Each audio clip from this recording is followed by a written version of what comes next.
bit drum roll. I feel like that would be better. Welcome to the Midday Show. I am Jeff Everett. He is Mark Messina. We are excited for today. We have Jason Fitzgerald back on the show for the first time for the Midday Show 2.0. Hopefully get to talk about Pennsylvania midterms, lots of stuff, Mastriano, Shapiro, Fetterman, Oz, all of that good stuff going into November. I, being nosy, hope to talk to him about some national and international stuff. I always like to pick his brain about that stuff. And then eventually we're going to get to the afterthoughts where I'm sure you're going to make fun of the Braves. One baseball thought before I play the intro. Go. I was right.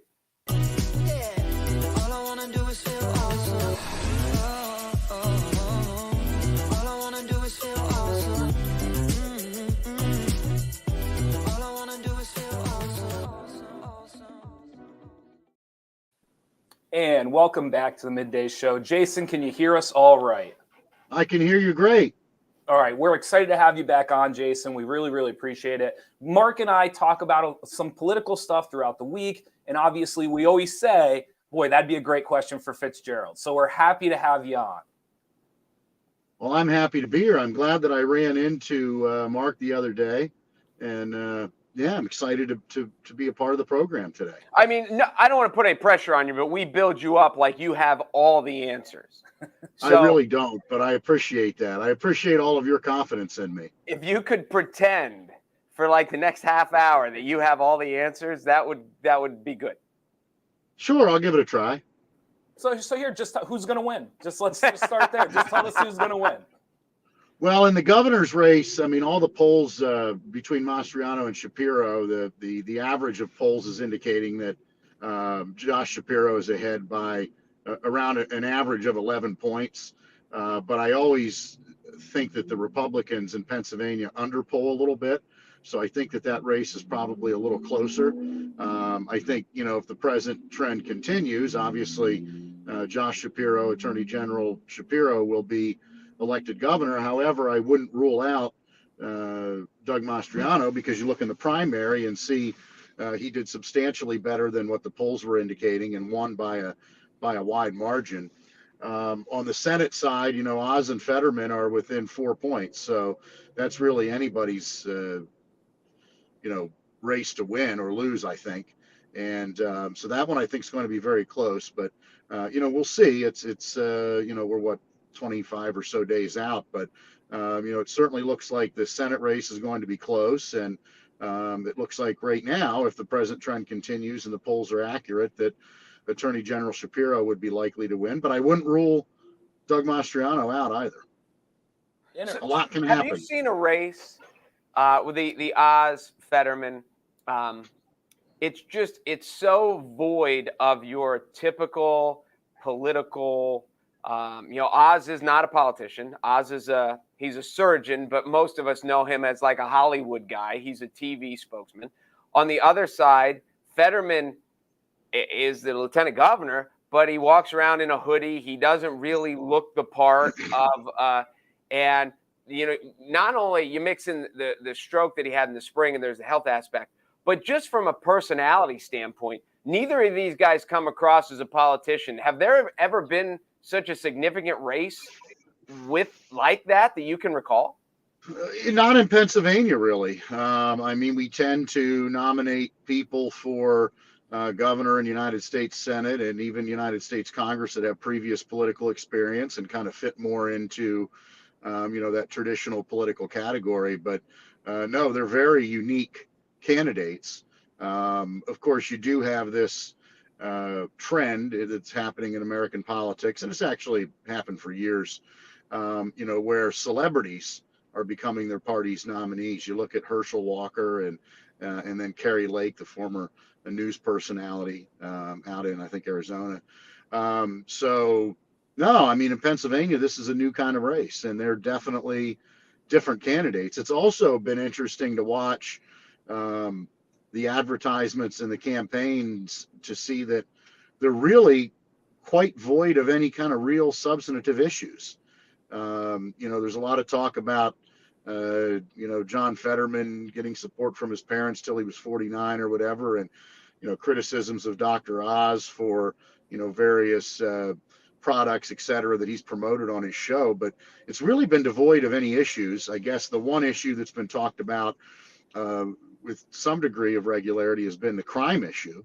And that does seem to be driving John Fetterman's numbers down a bit.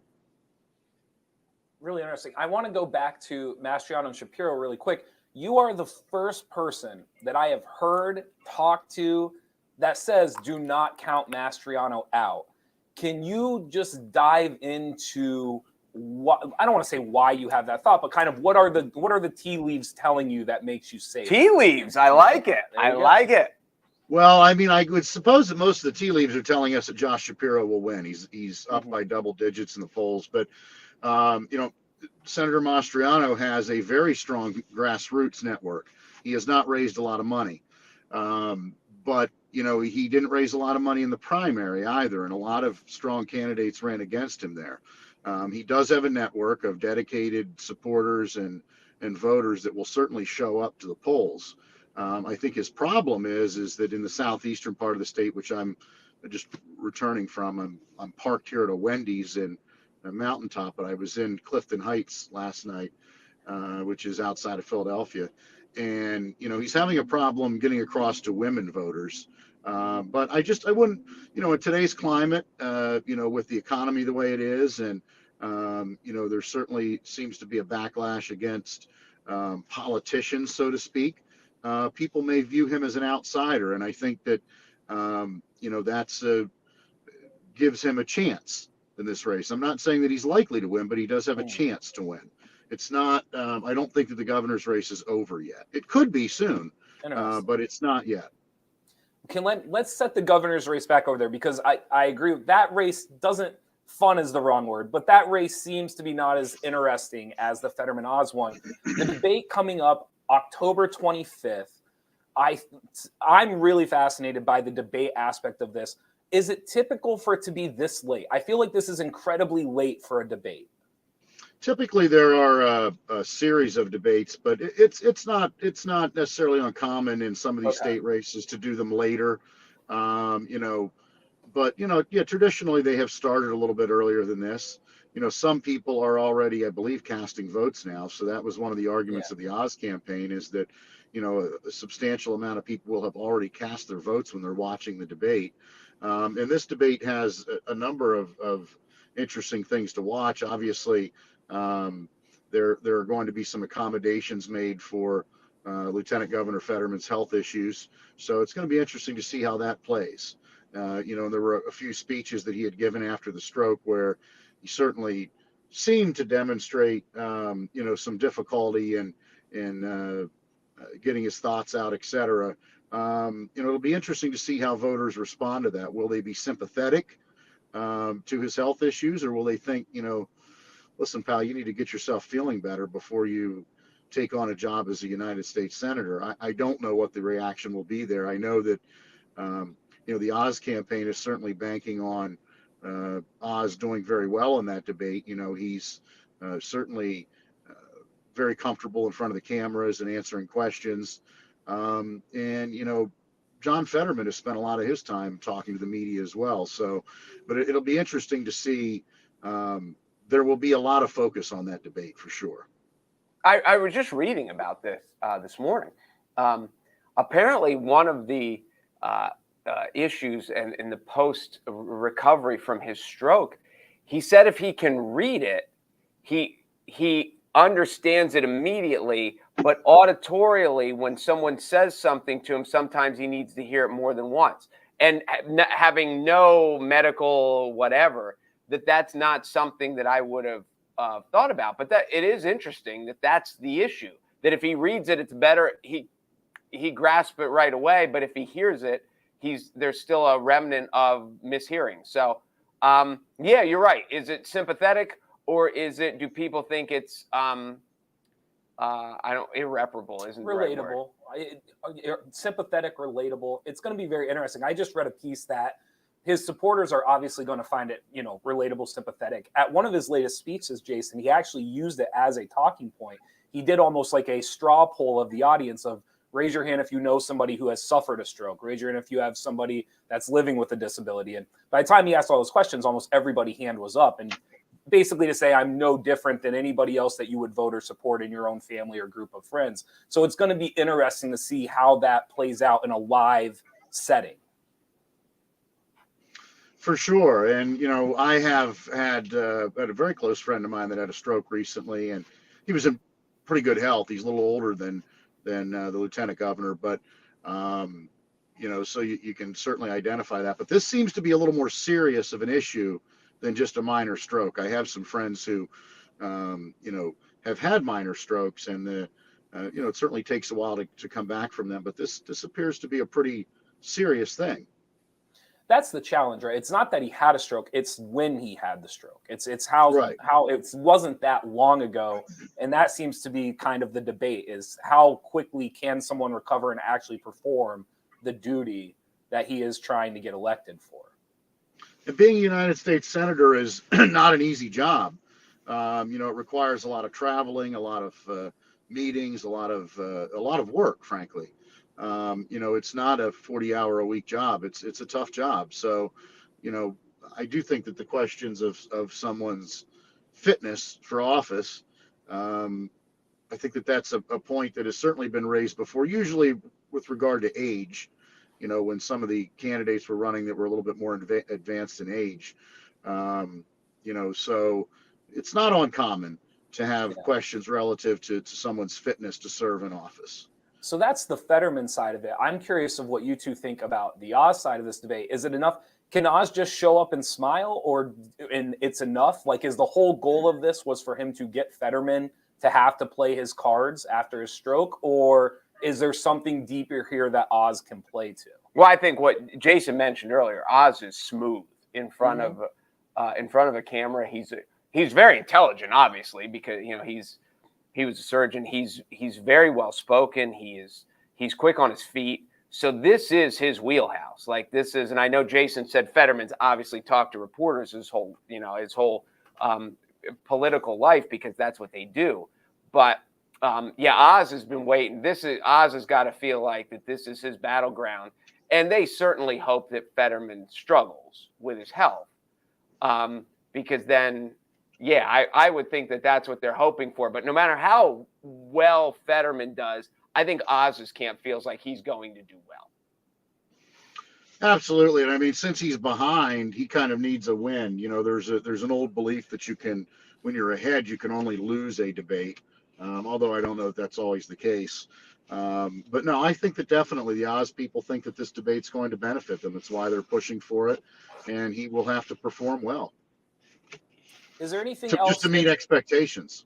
Yeah. Is there any? I mean, obviously, there's been so much talk about Shapiro-Mastriano, so much talk about Fetterman Oz. Is there anything else upcoming this November that maybe people has been swept under the rug, or that people don't know about the upcoming midterms or elections? Not to put you on the spot, but just curious.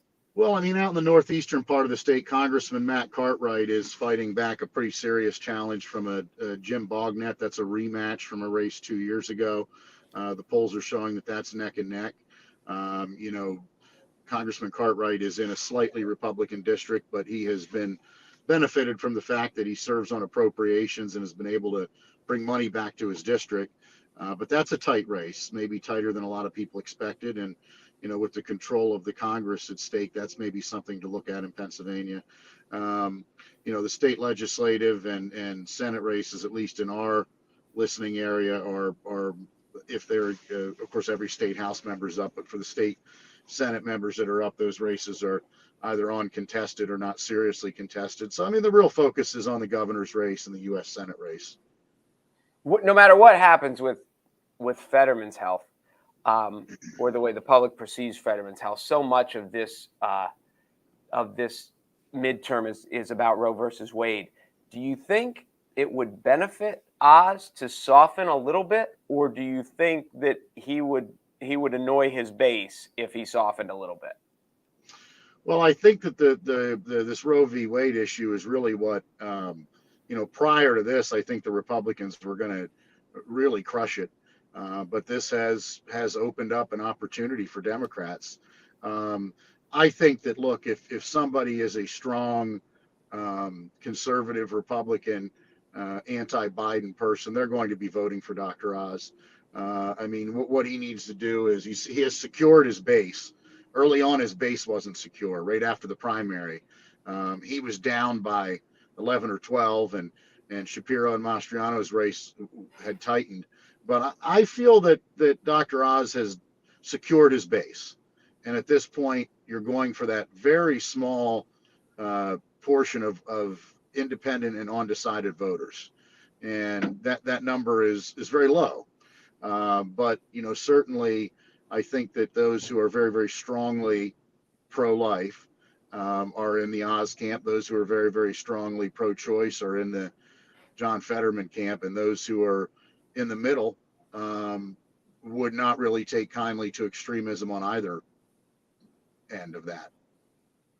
I'm with you. We're going to do a quick ad. Can we keep you around, Jason, and talk about some stuff going on around the country and maybe overseas? Sure. Yeah. Yep. Yeah. Let's shout out. We're going to give Weis Markets a shout out real quick. We've talked about their grocery rewards, their gas rewards. They now have turkey rewards. They also, Mark, have meals to go, ready to cook, ready to heat, and ready to eat. Walk in, grab them, get out of there, get home, and get full with Weis Meals to Go. It's one of the great changes that since COVID, so much Yes. more of this has become prevalent, and yeah, they're great. Fantastic. So Jason, I really like asking questions after we've talked about them. I like asking you kind of your thoughts. We had talked recently about 2024. Biden kind of slipped that he had planned to run in 2024, which wasn't surprising to me, but it was the first time that he had kind of come out and said, like, yes, like I'm planning to do it. I said to Mark, last week, a rematch to me feels inevitable. Like right now in this moment, I feel like we're just going to rematch 2020. Am I way off? Am I close? How do you feel about that?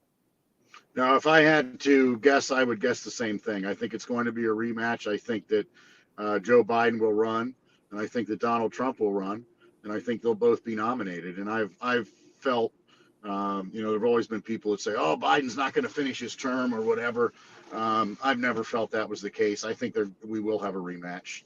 My opinion. I agree with you on that.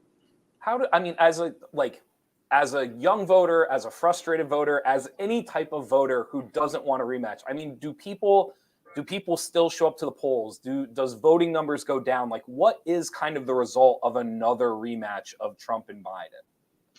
Well, I think their last race, it was the highest turnout in American history, so that may be the case again. You would think, as a general rule, a 82-year-old man running against a 77 or 78-year-old man wouldn't exactly invigorate the youth in this country. I often wonder, I'm 41 years old. I can't imagine being their age and not wanting to just spend time with my grandkids and enjoy the rest of my life. I don't get that the whole concept of somebody working until they die. But I guess that's sort of, with power or whatever, they seem to be attracted to that. But I don't necessarily, I think that this country is so polarized. And we are so focused on politics now, which was not always the case. I mean, when I was young, I was the political nerd. Nobody cared about political elections with Clinton and Dole and Bush and all these other people, and the turnouts were getting lower and lower. And it's interesting. I see all my friends from high school posting all these political things. It's like, I don't even think you've ever talked about politics in your life, but everybody's interested in it now. We'll see how the turnout is here in November, but I don't think that it's going to impact the turnout, because you're going to see a lot of the same things you did in 2020. And I think there is a very large percentage of Americans that feel very strongly. It will be an election about Donald Trump, by the way, more than anything, which will be interesting for an incumbent, because there are people who love Donald Trump and there are people who despise the guy. There are very few people in the middle on Donald Trump. Joe Biden is not as, he's according to the polls, is an unpopular figure right now, but in the past, he was not necessarily a polarizing figure. I'm sorry, I keep getting these emails on my phone here, man. You're fine. We can't see them. You're a popular guy. I keep, while I'm sitting here, it's like they come in nonstop. But I think that it'll be an interesting race, but I think you're probably right that it'll be interesting to see if there's any changes in the vice presidential ticket for Biden. Obviously, I don't think Donald Trump's going to pick Mike Pence again. So that may well become the issue. Would that be unique, Jason, from a historical perspective? That could this be an election where the vice president picks actually like really, really do sway the election? Because they're both going to have to pick different, well, not have to, but because there's a chance they both pick different people? I think that it could, depending on who those individuals are that they select. I mean, examples of vice presidents making a big difference in elections are certainly there. I mean, in 1960, Lyndon Johnson, John Kennedy picking Lyndon Johnson. I forgot about that one. It was probably the key to his victory. We have had one president who served as president twice, Grover Cleveland.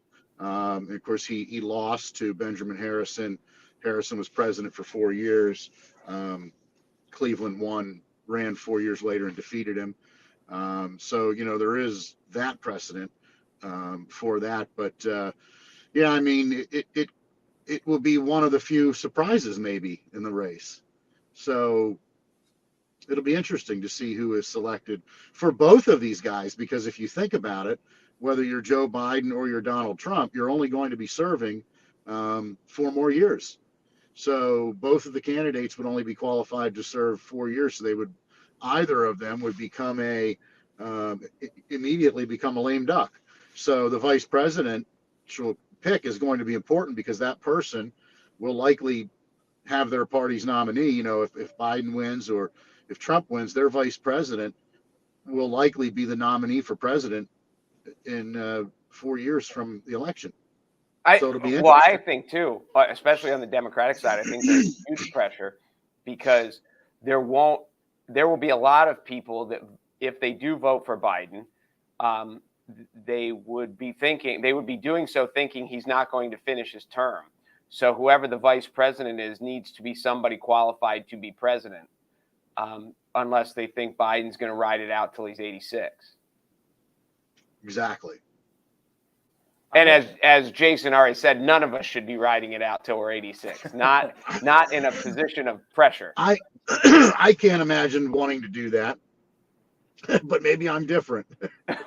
Well, you have time to change your mind. I do have time to change my mind, but yeah, I do have time. We talked earlier this week if age caps, age maxes would be fair or not. What's your opinion on that as far as capping the age of politicians? It might be controversial to do it. I mean, I think that some common sense needs to be used at some point. And I wonder how, and again, I have many friends who are up there in age, but, when you're looking at congressional leaders that are in their 70s and 80s, I just don't know how they can represent the future. I mean, certainly they have experience.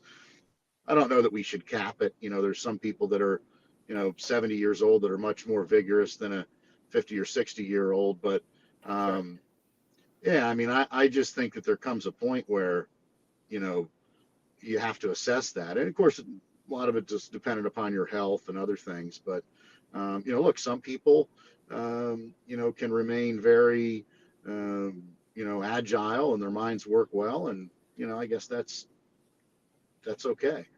And some people hit 35. Some people hit 35 and they're pretty much worthless.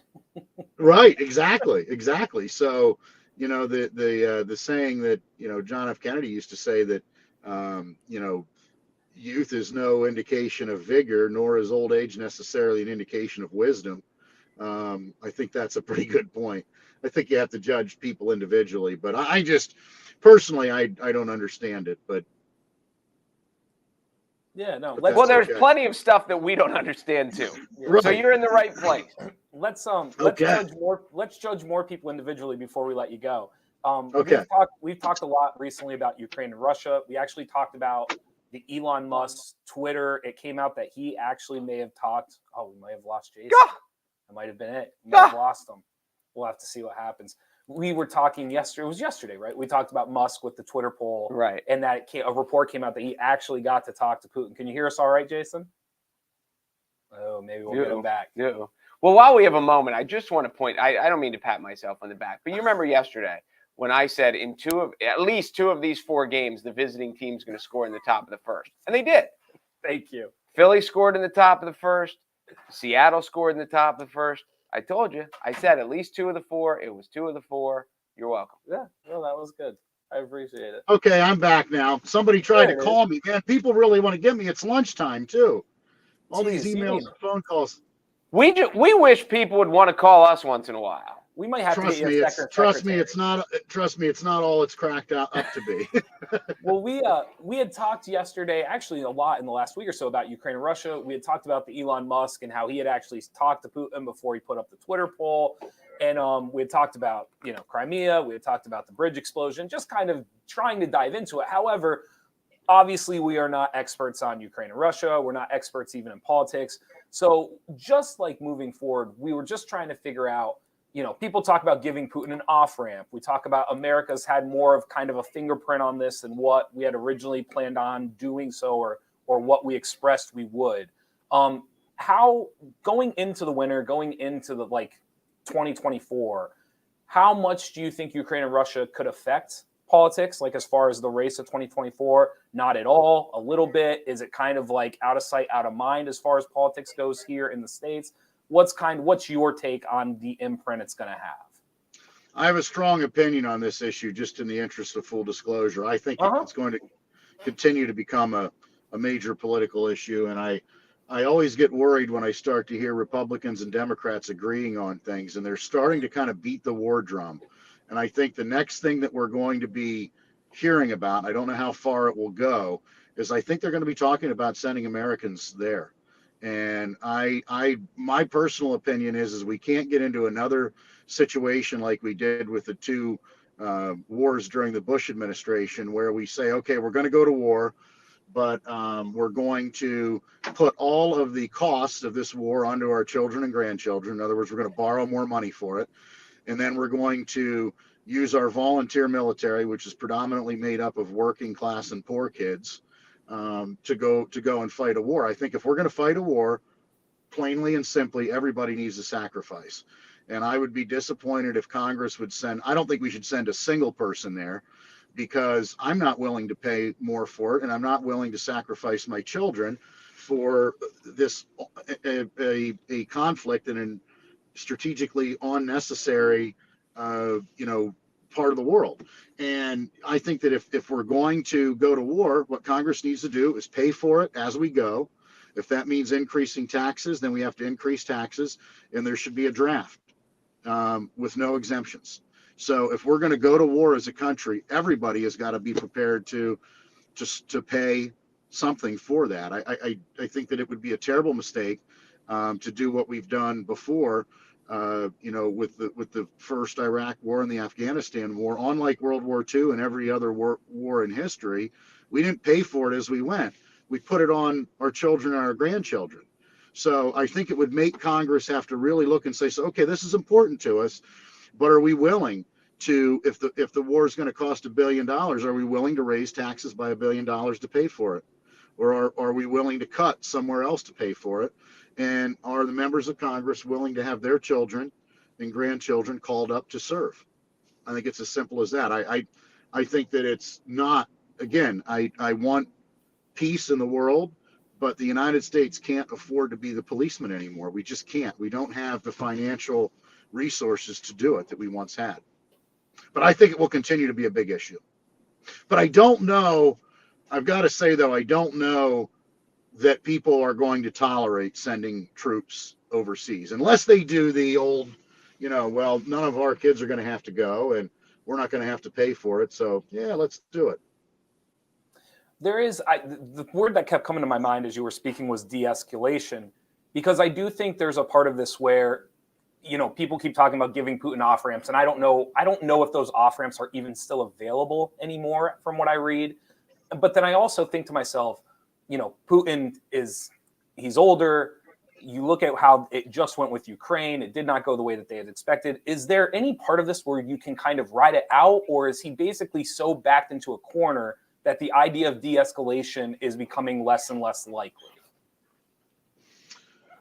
I have got to admit that I am not really an expert at at international affairs and at that war. I mean, it seems like, early on, I think it's hard to predict. Early on, military experts were predicting this thing would be a month or two, and now it's still dragging on.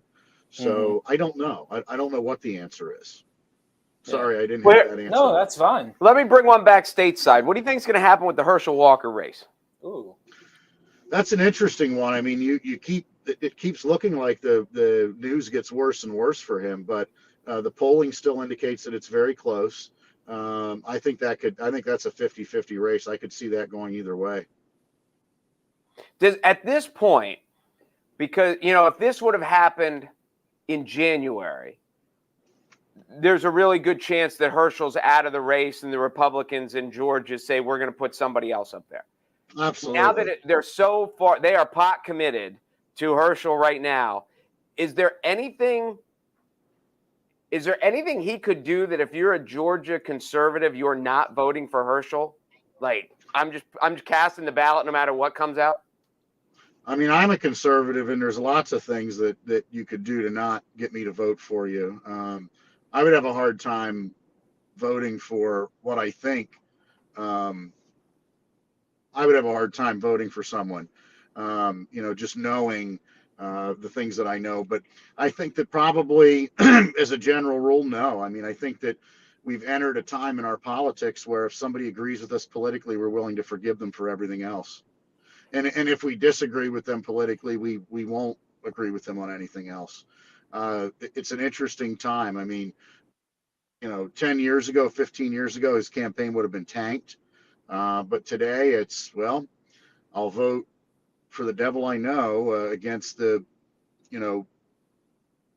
person that I don't agree with. It's going to take the country in a direction that I don't want it to go in. So I don't think, there's probably much that can change that race. I think it'll still be, a lot of people will be willing to forgive because they agree with him. I agree. Is there anything, back to Pennsylvania is there anything that makes you think that Fetterman Oz won't go right to the wire? Like, that's going to be the one that we're waiting up for, right? No, I mean, unless there's a huge, barring a very, very large scandal or huge mistake on one of the candidates' parts, I think it'll go down to the wire. Interesting. The only other one I had down here before we let you go, Biden's student debt relief is going. I believe the GOP's defense against it is today or tomorrow. I really struggled with the student debt relief plan. Thoughts? Talk me into it. Tell me I'm right. Tell me I'm wrong. Or it's just not worth talking about. Or he's so annoyed that he was just like, forget it. That or the administration's calling him to let him know what to say. We don't want to hear what Jason says. I mean, my question, if he comes back, is just how did no one in the camp think this was a bad idea? The student debt relief. Yes. I don't know. I think it was a campaign promise, and I think they wanted to keep the campaign promise. No? I mean, that's the best argument I've heard. Yeah. I can't believe they got a room full of intelligent people and the majority weren't saying, wait a minute. Like, I see your point, but what about all these other points? Right. So we'll see if we can get Jason back or not. Really, really appreciate him coming on. If he pops back on again, I'll jump him on the screen. But well, I ran into him in the town. I think I told you this yesterday, and we were talking about we wanted to have him on before the election. He's like, and I said, well, we'd like to have you on right before, because that's when, like, at the 11th hour, but we'd also like to have you on before that. So we're kind of trying to weigh the pros and cons. And he's like, well, I'll come on twice. Yeah. So we are definitely going to have him back as we get to like the first week in November. We will have him back, assuming he can squeeze us in. Yeah. But it is fun. And it will. Pennsylvania, I mean, we've talked about, Bill Maher's talked about it. Yeah. All the talk, the Jimmy Kimmels, all these people. One of the #1 podcasts today actually just did a whole segment on the Fetterman and Oz race. So it is, you listen to some of this national stuff, you watch some of the national media and things like that, and they always like, they'll announce the result, they'll announce something criminal happening in the race. But it is neat to see the country covering Pennsylvania as it's going along. It's neat to turn on national media and actually see your state like in the headline. Right. And like you talked about, they're covering Herschel right now because of the alleged scandal. Sure. And he says it's not true, and they say it is true, and that's why. But yeah, the Fetterman Oz is really different, and it's captivated America. Especially as we move closer to October 25th. Like, as the closer we get to the debate, there are so many things, regardless of whether or not who you're voting for, who you're rooting for, regardless of that, there's going to be factions of the country that are going to be rallying around this debate, because you're going to have people with disabilities rallying around the debate. You're going to have people who have suffered a stroke rallying around the debate.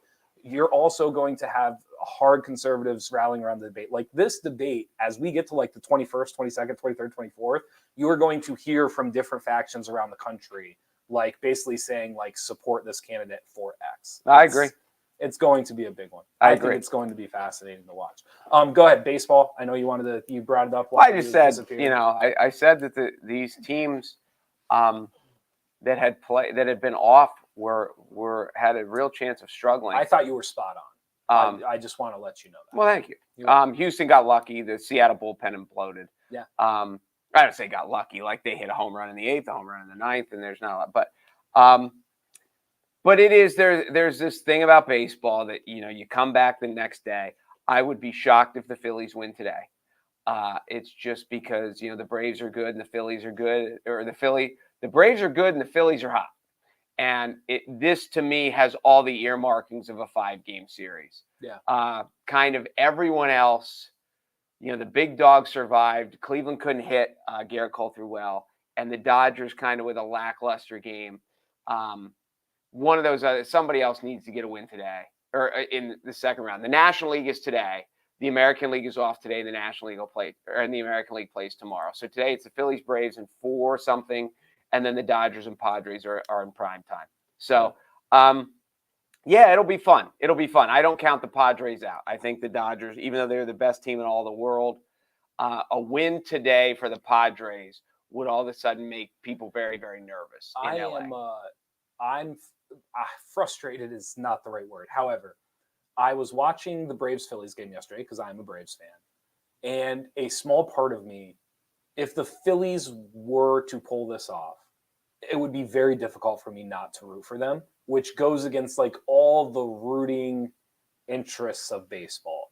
Like, not only to root for the team that beat you, but to root for an in-division rival, like moving forward. But I found myself I was like, they're a lovable bunch. This has a little, well, and you know what it feels like? It feels like the Atlanta Braves last year. That's what it feels like. And so as obviously I wanted us to win. The game ended, and I'm looking, and I'm sitting there, and I'm thinking to myself, like, they feel how I felt. Like, they looked how the Braves looked last year. It feels like it. And when you talk to Phillies fans, they sound like me last year. So, well, and yesterday too, just with the way the playoffs, Houston really had the Yankees number this year. Yeah. And so the Seattle fans were devastated on the 3-run homer in the 9th. Mm-hmm. Yankee fans felt bad too, because they were hoping, if we can play Seattle in the next round, that would be a lot better than playing Houston. How many people in the country do you think, like if they listed their least favorite teams, how many people in the country right now would have the Yankees and Astros 1-2 in some order? A lot of baseball It's fans. Really hard. Like, the Yankees, because I'm used to it, it's kind of like, of course, like whatever, like it's happening. The Astros stuff, and I'm not even like a baseball fan. It is hard as a sports fan. And I know it's not even like the same team. Like, I get it. There is still just such a sour taste in my mouth about it. It's hard to watch them still, because they have just shown. And again, I understand it's a different team. I get that they have people that why would they show remorse? I totally get it. But because there was almost zero remorse shown before, it lingers. It has not gone away. Well, I think I was taught to take this into the other sports realms. They are like the New England Patriots of Major League Baseball. And the Patriots, part of their issue was they were good, but the Belichick, where he was allegedly filming another team's practice, and the Deflatriots, where the ball wasn't inflated, and so and my son and I were just talking about. He said, I don't remember an athlete. No, my son's only 16, but I don't remember an athlete with a total image change like Tom Brady is going through now. Okay. Because when he was in New England, most of the country didn't like him. Sure. Now in Tampa, he's doing Subway commercials. He's kind of lovable. He's giving press conferences about his divorce. He says, I'm going through a lot of crap. Mm. He didn't even say crap. And no one chastised him for it. They're like, yeah, life happens. And so, and I said to him, the two that come to my mind as far as athletes that were Andre Agassi and Muhammad Ali. Because when they became more beloved as they got older. But Brady, he was already old. He just left New England. And Houston had Jose Altuve might as well wear the scarlet letter for the rest of his life, because with all the cheating scandal, Sure. it's kind of lumped on Jose Altuve. So yes, there is this, they give this image of they are the team that's dirty. And when you read a lot of the stuff, they say there were lots of other teams that were doing the same thing. Yeah. But Houston, it's kind of like Barry Bonds and steroids. No, I get it. There were lots of guys doing steroids. He's the only one that hit 73 home runs. I think I would put them ahead of the Yankees, because what the Yankees do is almost it's within the rules. Like, the system is unfair, but you could argue that for years the Yankees played within the system. It wasn't their fault that they had more money and we're in this major market, and it was what it was.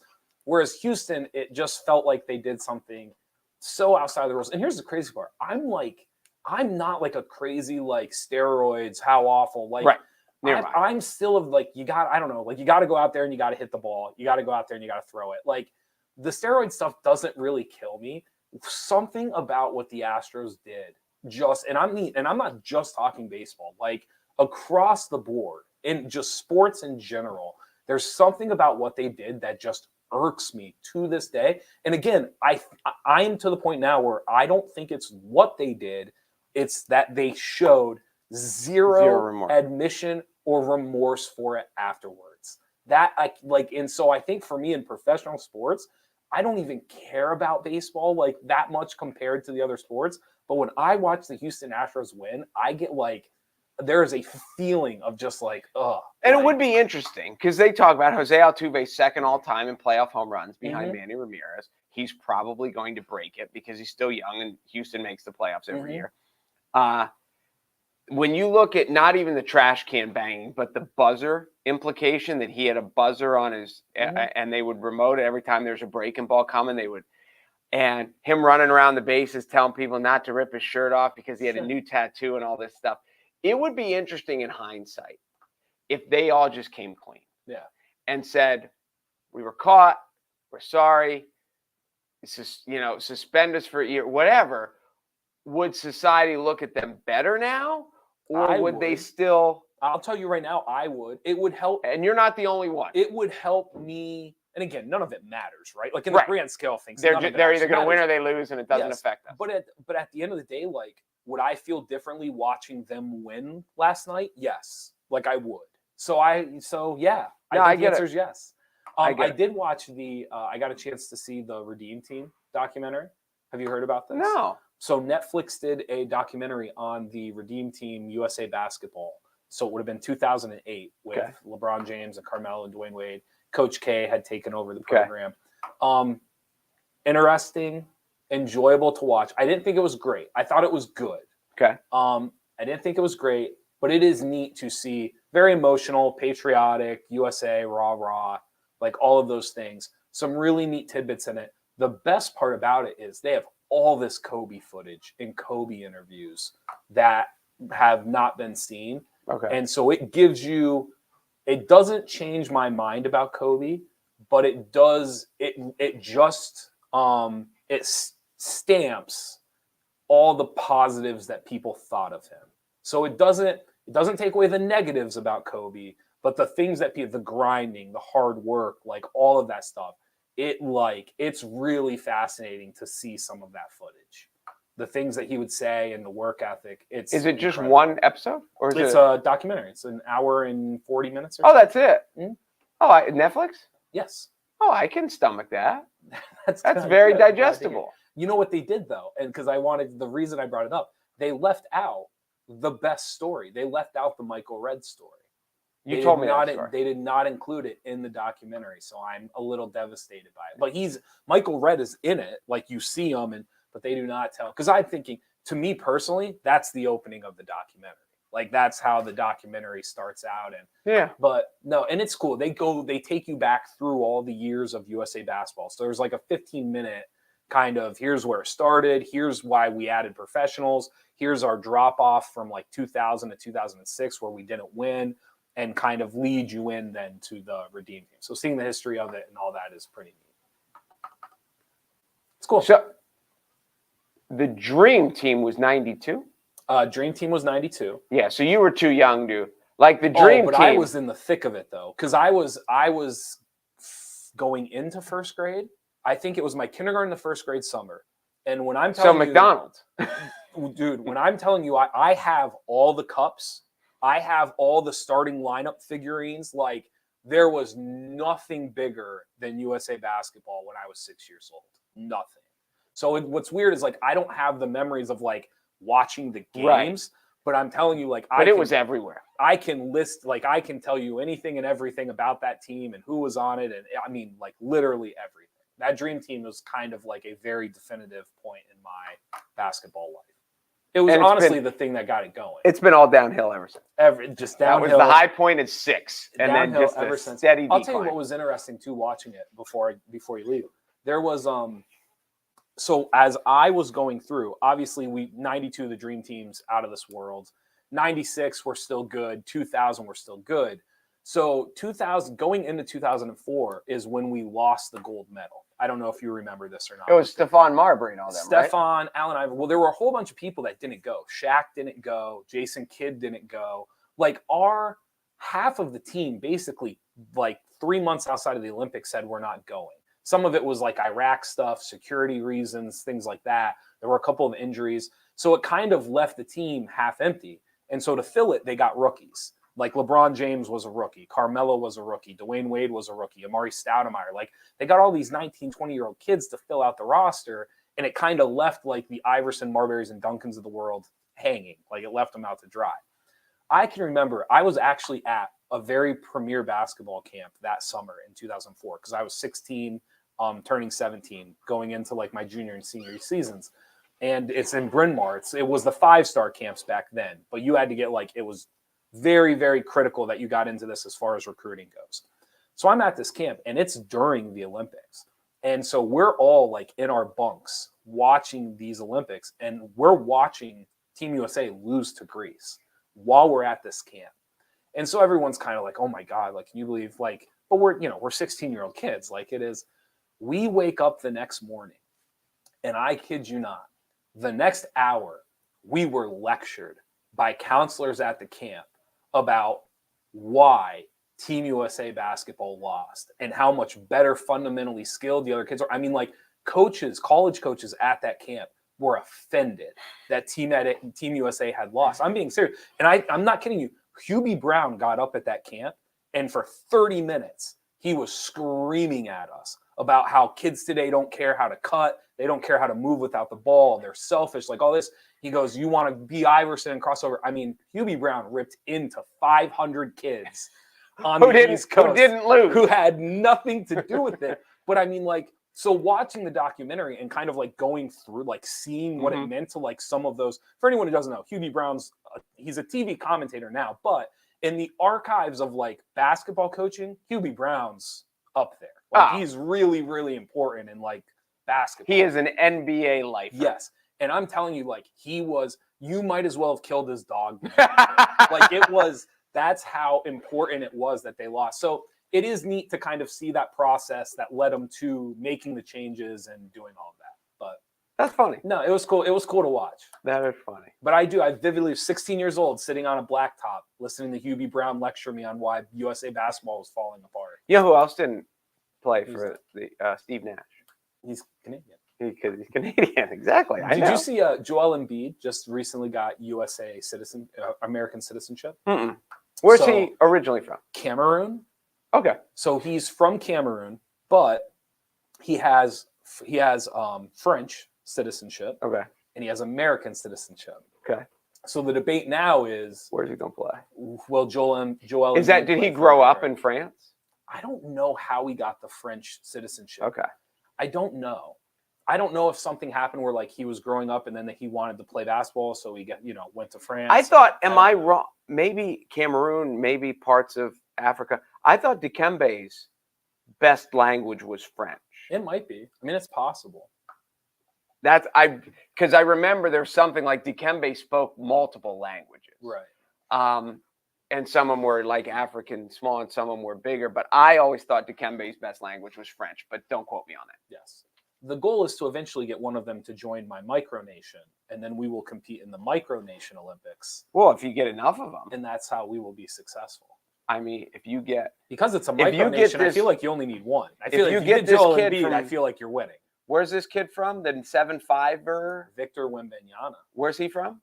France. If you get him to join your micronation, you could play. Yes. You could get 3 other cousins to play, and That's you guys could make a run. Yes, we wouldn't be awful. Let's put it that way. No. We would. I'm telling you right now, that team, obviously we'd have Victor, but that team would have 2 college basketball players and then would have 2 more college athletes. So it's not like it's a room of stiffs. Let's put it that way. Well, they're a little past their prime. That's an understatement. Yes, that is. Have you seen the Wembanyama kid play since we're in? I've just seen pictures. It's unbelievable. He's 7'5", plays like Kevin Durant. I mean, he's a foot and a half, or he's a half a foot taller than Kevin Durant, but essentially does the things that he Kevin can Durant handle. does. He can shoot it. It's literally, it looks fake. It looks fake as you're watching. It looks like a video game. I was reading this too. They just recently put out, because obviously he played 2 games in the States in Vegas. Okay. So everybody and their mom was there who's scouting him. Every NBA team had multiple people there. I mean, literally 200 plus scouts watching this guy play.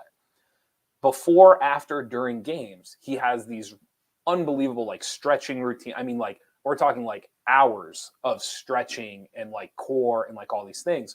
The guy that he is working with worked with Dirk Nowitzki. Okay. And their whole thing is he is not lifting at all. Like he doesn't lift weights. He doesn't do any of that stuff.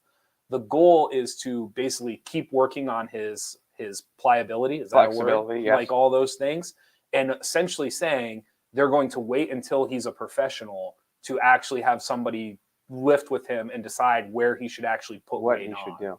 Yeah. And I found that fascinating because if you went through the top 100 high school athletes right now, 99 of them are lifting. But it's also not 7'5". I get it. So I get, no, that is fascinating. It raises a very interesting question is all I'm saying. By the way, my favorite Dirk Nowitzki segment is in the movie Hustle. Yeah. When Adam Sandler calls him and he pretends he doesn't know who he is. And he's like, pretty come on. Man. He's a funny guy. Dirk? Yes. He killed that scene. And he makes a cameo in one scene on his phone on FaceTime, but it was funny. There was a really good story done on ESPN about him, and it was after they had won the championship. So the Dallas Mavericks beat the Miami Heat that one year. But what people forget about that was before that season, the like 5 to 6 seasons prior, Dirk Nowitzki had won the MVP, and then they lost in the first round to the Warriors. It was the We Believe Warriors. And then the next like 5 years, people were kind of like, is he getting older? Like, is he ever going to do it? Did we overrate him? Like all these things. And there's this whole article about how he went after losing that first round after winning the MVP. He did not touch a basketball for like 3.5, 4 months, which for a professional basketball player is unheard of. Like it just doesn't. I mean, he was that low. And the crazy part was he had just won. He just had his best season ever, and he could not wrap his head around losing in the first round, and he had to accept this trophy, and his team wasn't playing. And I mean, did not touch a basketball for 3.5 months. And then that climb of like showing back up in Dallas, going through 4 seasons, and then finally win the title. A really, really well done story. He's a fascinating person. Kind of like, I think because he's German and because people assume he's soft spoken, his story and journey is way more fascinating than what people think it is. Really, really interesting. There you go. Anything else before I go? That's all I got. Before we leave? That's all I got. Braves. That's good. Braves today. You'll get one today. We need it. We need it today for sure. You'll get one today. Thank you for watching. Be sure to support our title sponsor, Weis Markets, grocery rewards, gas rewards, and now even turkey rewards. You can earn all the way up to a Thanksgiving turkey, and you can redeem it before the holiday. Go to Weis Markets to find out more. weismarkets.com. And thank you to Jason for showing up today. And, yes, that was awesome. Kind of really, talking really us through. appreciate it. I'm Jeff Everett. He's Mark Messina, and we will see you guys